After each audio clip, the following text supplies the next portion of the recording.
You're really gonna let your own son lose his house over a signature? That's all we're asking for, Mom. Just your name on a piece of paper." My daughter-in-law said it with her arms crossed and her chin lifted, the way she always did when she'd already decided she was right. My son stood behind her, quiet, looking at the kitchen floor. He was 43 years old, and he was letting his wife speak for him. That told me everything I needed to know. I set my coffee mug down on the counter. Not hard, just set it down. "I'm not signing," I said. What happened next was the part I hadn't expected.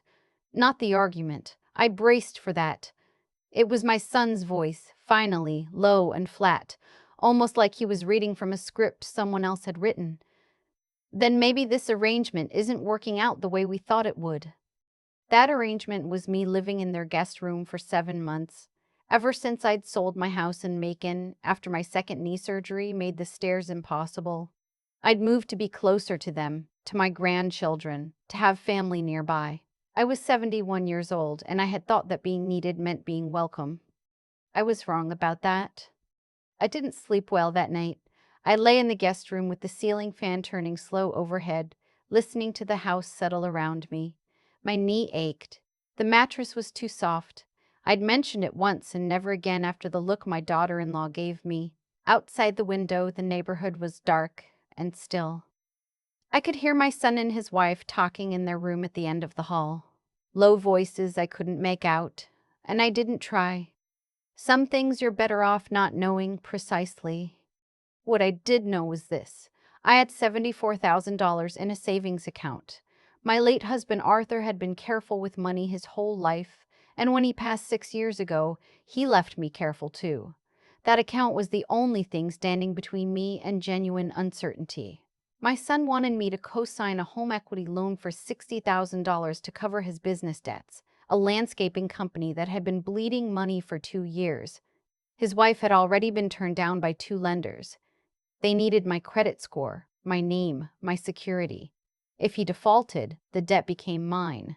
At 71, with a fixed income from Social Security and a small pension from 30 years of school administration, I had no way to absorb that. I knew all of this. I had known it before I said no, and yet somehow saying no had made me the problem. The next morning, my daughter-in-law was pleasant in the clipped, careful way people are when they've decided to punish you without admitting they're doing it. She made coffee, offered me a cup, smiled at the children when they came down for school. She did not look at me directly, not once. My son left early. He kissed the kids, touched his wife's shoulder, and walked out without coming into the kitchen where I was sitting with my toast. I ate alone. The children, my grandchildren, 8 and 11, were sweet and oblivious, talking about a spelling test and a baseball practice, and I smiled at them and asked questions and felt myself disappearing into the background of a life that hadn't made room for me. Not really. That evening, I went to plug in my heating pad. My knee had been bad all day, and the pad was the only thing that helped. The outlet near my bed didn't work. I tried the second one. Nothing. I walked to the hallway, plugged it in there. It worked fine. Walked back, tried again. Dead. I told myself it was coincidence. 2 days later, the small lamp on my nightstand stopped working. I changed the bulb. Still nothing. The lamp worked fine when I brought it to the living room. I did not say anything. I bought a clip-on book light at the drugstore and read in the near dark and thought about what it meant that a woman my age was buying workarounds for her own room in her son's house. At night, I heard them. Not arguments. They were smarter than that. Just the rhythm of a household from which I was being quietly excluded. The dinner conversations that moved on before I could join them.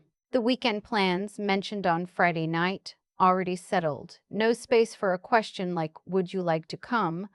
The children's school events I found out about after and photographs on my daughter-in-law's phone that she showed me like a courtesy.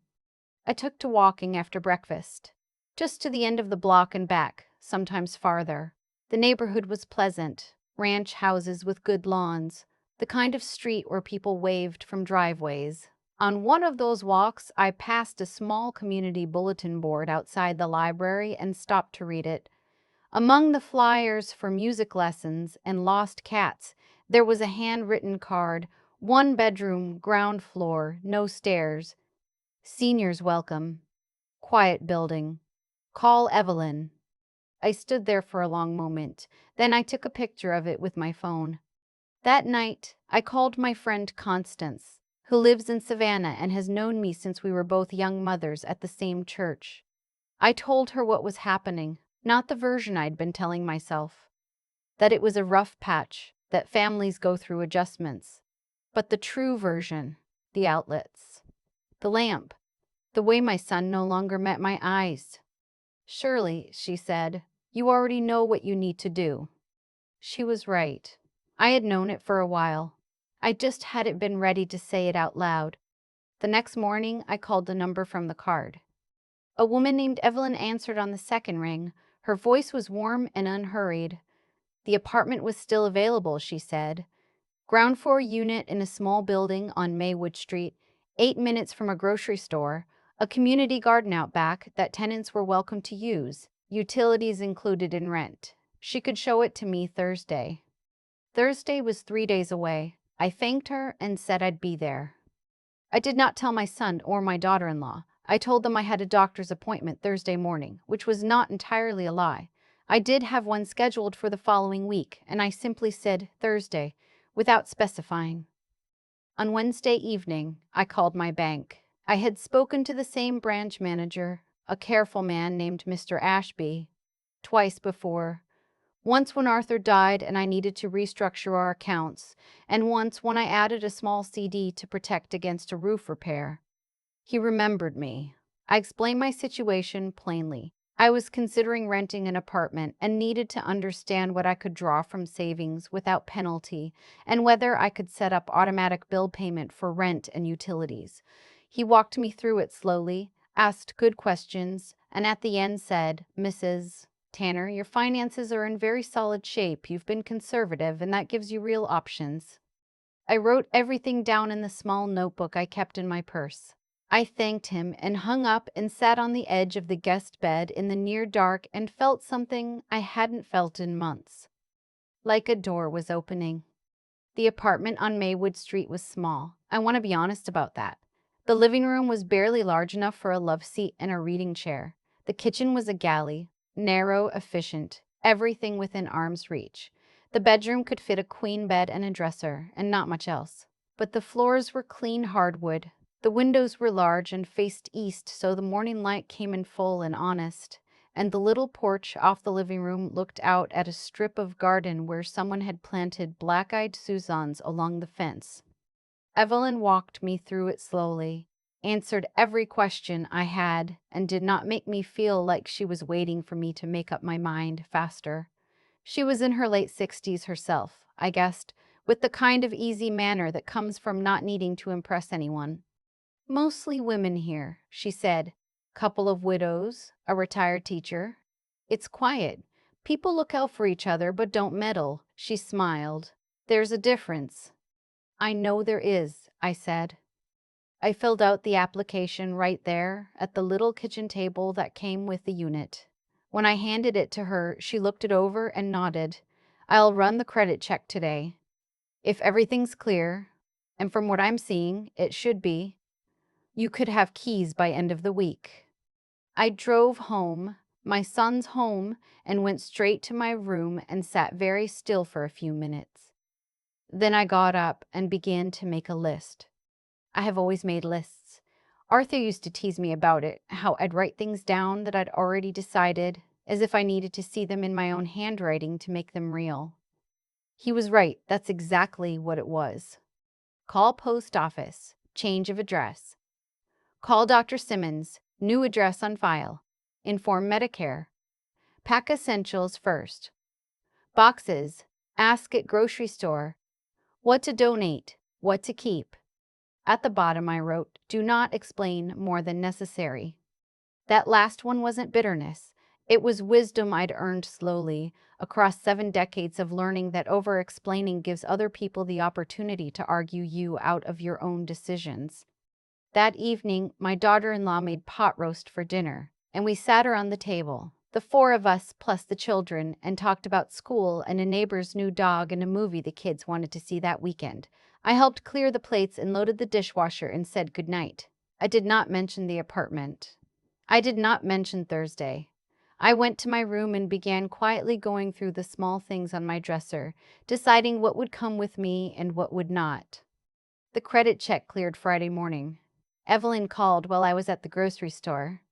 "Mrs. Tanner, it's all good. You want to come by this afternoon and pick up the keys?" I said yes. I drove straight there from the store, signed the lease, and put the keys in my coat pocket. They were small and plain, a silver key and a brass one on a simple ring. I held them in my palm for a moment in the parking lot before I started the car. On Sunday, when my son took the children to their baseball game and my daughter-in-law was on a call in the back bedroom, I began moving boxes. I had asked a young man from my church, a college student named, I'll just call him a kind boy because that's what he was, to help me for 2 hours. He came with his truck and didn't ask questions, just lifted and carried with the cheerful efficiency of someone who understood that help means doing the job, not interrogating the person who needs it. We made 3 trips: books, linens, my good dishes, the photo albums, the cedar chest Arthur had made me for our 30th anniversary, my clothes, the small things that add up to a life. I left a note on the kitchen counter, not long. Just, I found a place. The room is as I found it. I'll be in touch. Love, Mom. I didn't leave the address. If they wanted to reach me, they had my phone number. They had always had my phone number. That evening in the apartment on Maywood Street, I made myself scrambled eggs and toast for dinner. I ate at the little kitchen table and listened to the quiet, not the tight, pressurized quiet of a house where I'd been a source of inconvenience. Just quiet, the refrigerator humming, a bird somewhere outside, my own fork against the plate. I washed my dishes, dried them, and put them in the cupboard. Then I sat in the reading chair I'd brought from my old house, Arthur's chair, really, the green one with the worn armrest, and I just breathed, slowly, without needing to be anything for anyone. My son called at 8:47 that night. I let it go to voicemail. I played it the next morning, standing at the kitchen window with my coffee. His voice was tighter than I'd ever heard it. "Mom, I came home and your stuff was gone. I don't I don't understand. You didn't say anything. I don't know where you are. Call me back. No, are you okay? No, do you have what you need?" Just confusion, and underneath it something that sounded more like inconvenience than worry. I called him back that afternoon. He picked up before the first ring finished. "Mom, where are you? What happened?" "I'm fine," I said. "I found an apartment I moved in yesterday." A long pause. "You just without telling us?"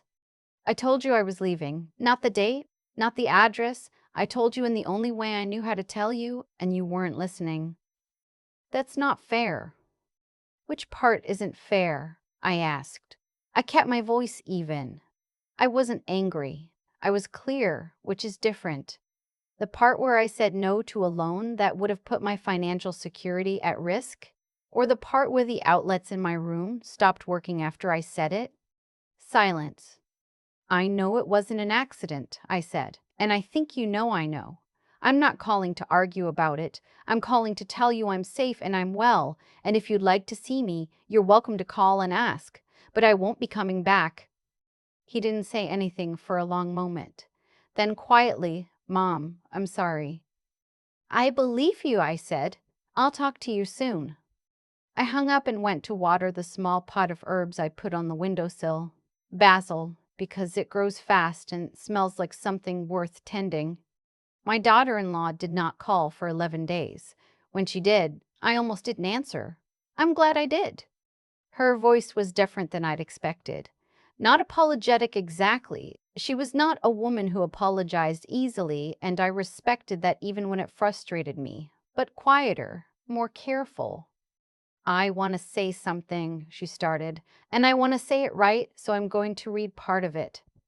A pause. The sound of paper. "I spent 11 years watching you give to this family. You drove the kids to school when we were both working doubles. You came when my mother-in-law, when Arthur, when you were the one grieving and you still showed up.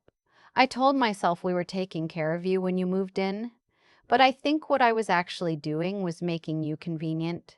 And when you stopped being convenient, I made things hard. I'm not proud of that. I sat down in Arthur's chair. I hadn't expected her to say it so plainly. Thank you for that, I said. Are you comfortable there? Do you need anything? I have what I need. Another pause. Can we come see you sometime? The kids miss you. Yes, I said. Give me a little time to get settled. Then yes.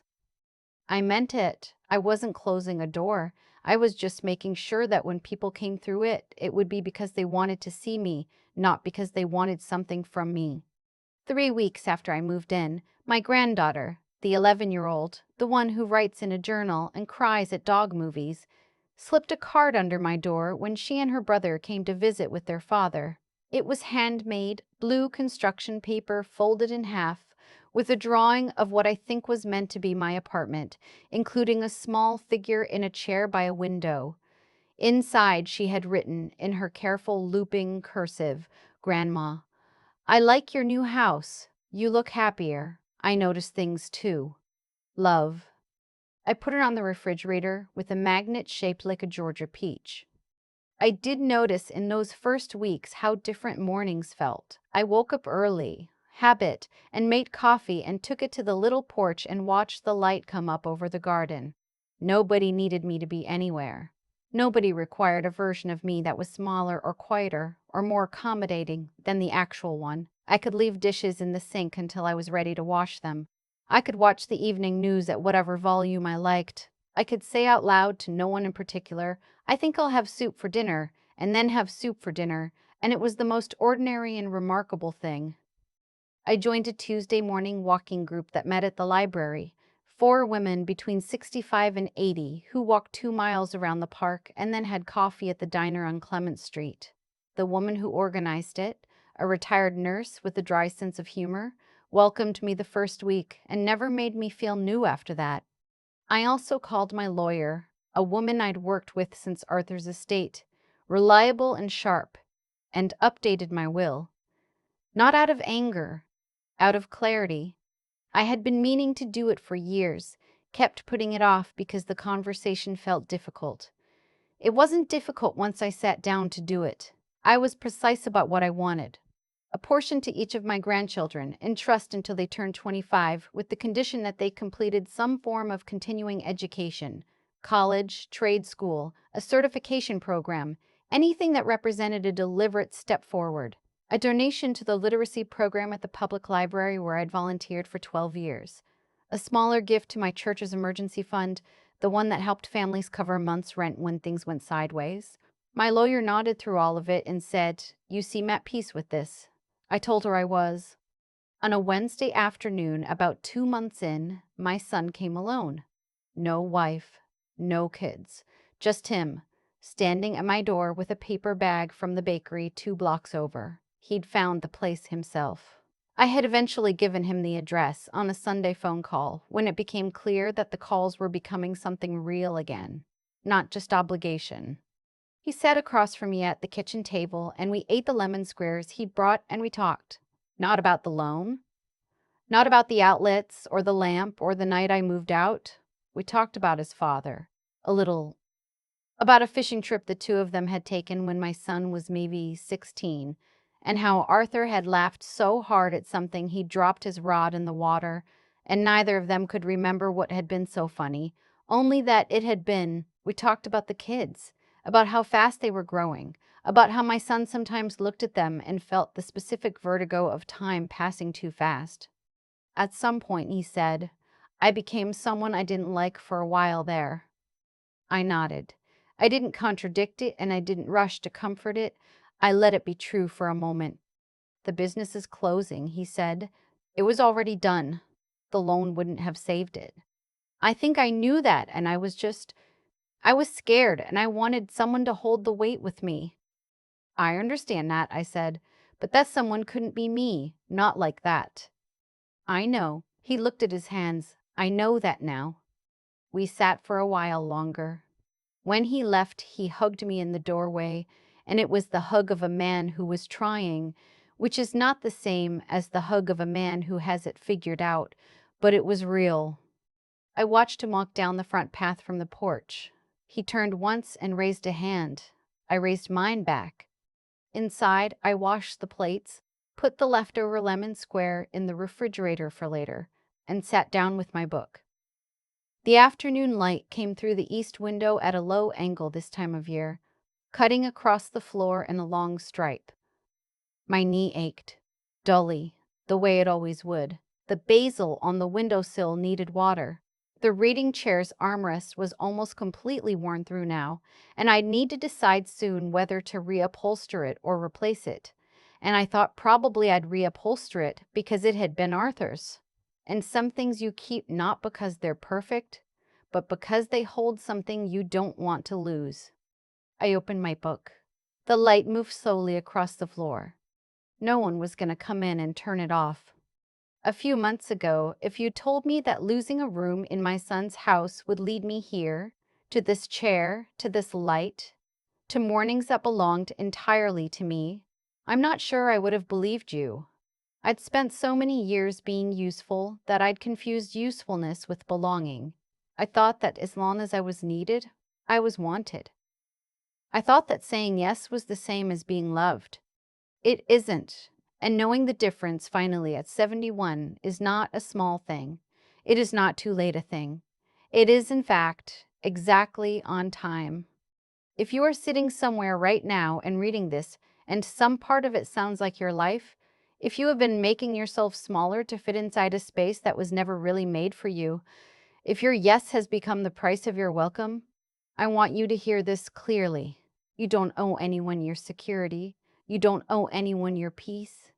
Saying no is not a betrayal of love. Sometimes it is the most honest thing love has left to say. And if there is a card under your door from someone who notices, keep it. Put it where you'll see it every day. You have earned the light. I think about the night I lay in that guest room, outlets dead, lamp useless, the muffled sound of my son and his wife talking through the wall, and I wonder what would have happened if I had just signed. I know the answer. I would have signed and the business would have failed anyway, and the $60,000 debt would have become mine. And I would have spent whatever years I have left not in a chair by a sunlit window, but in the slow, quiet panic of someone who gave away the last of her security to keep the peace. That is what fear does when it dresses itself up as love. What I've learned, not from books, not from anyone telling me, but from living it, is that the consequences of our choices follow us with a kind of patience. Not punishment, just consequence. When I said no and meant it and held it even when my son's voice went cold and the room went dark, something shifted. Not immediately, not without pain, but the direction changed. And when the direction changes, everything downstream changes with it. My daughter-in-law once told me I'd raised my son to be strong. She meant it as a reproach, as if his unwillingness to challenge her had somehow been my failure. But I think what she was really saying was that somewhere along the way, she had confused strength with hardness, and he had let her. I had done that too, for years, confused my own endurance with virtue, confused saying yes with being good. It took losing a room, an outlet, a lamp, the ordinary small dignities of a life lived in someone else's house, to understand that goodness without self-respect is not actually goodness. It's just compliance wearing a kind face. The intelligence I needed wasn't complicated. It was the ability to see clearly what was happening and to trust what I saw. My son wasn't a villain. His wife wasn't cruel in the way that makes a person easy to leave. They were tired, scared about money, and they had made the quiet human calculation that I would absorb the cost because I always had. Seeing that clearly, without rage, without self-pity, just seeing it, was what made it possible to act. You can't find a door if you're convinced there isn't one. And the courage it took. I won't pretend it was easy, packing that first box while the house was empty. Sitting in a lawyer's office, rewriting my will with steady hands, letting the phone ring. These were not dramatic moments. They didn't look like bravery from the outside, but they required the same thing. Bravery always requires moving forward before you're certain it will be okay. Zach's card is still on my refrigerator. You look happier. I notice things too. An 11-year-old saw what her father and her mother took months to see. Children are honest that way, before the world teaches them to look away. I am happier, not because everything is resolved. It isn't, not entirely, and probably never will be, but because I stopped waiting for someone else to make space for me and made my own. That's the only peace that holds.